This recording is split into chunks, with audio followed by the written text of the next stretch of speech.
Og sociale medier får ofte skylden for, at mange unge i dag er overvægtige.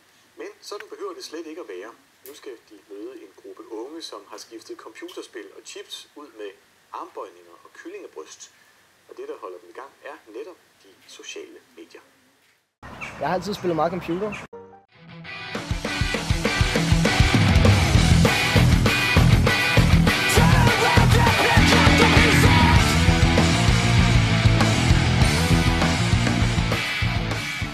Og jeg har spist meget junk food.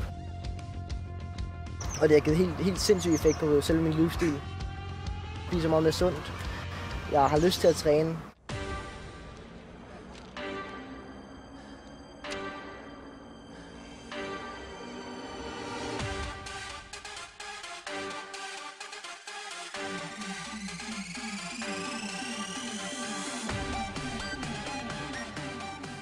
Kunne se udviklingen og blive gladere dag for dag.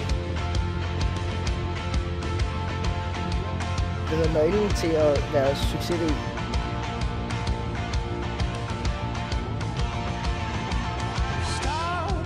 Få styr på dit liv.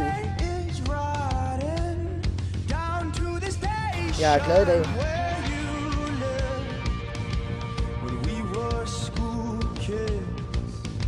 Jeg spiser kylling og grønne bønner og gulerødder og meget sund mad.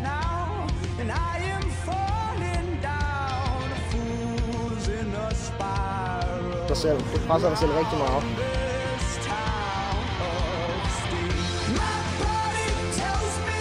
Du gør ting, som du aldrig nogensinde troede, du ville gøre.